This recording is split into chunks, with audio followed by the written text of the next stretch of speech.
से बहुत दूर ढूंढते थे हम।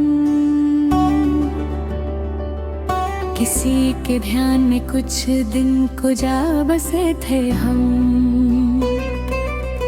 वो गम हो या हो खुशी, कैफ कम ना होता था। अजीब राह से होकर गुजार रहे थे हम।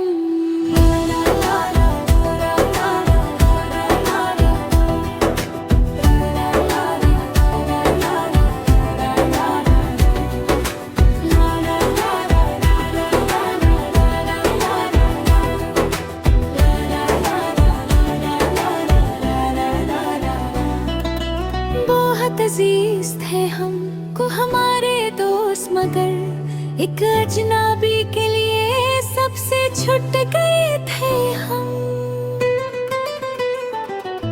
करम से आपके सरशार था ये दिल, लेकिन खुशी की आंच में क्या क्या पिघल रहे थे हम। तुम्हें तो याद कहाँ होंगे अब, मगर वो दिन न देख कर तुम्हें हर लम्हा देखते थे हम। वो एक कैफ का आलम, वो आरज़ूमंदी, न जाने कौन सी दुनिया में जी रहे थे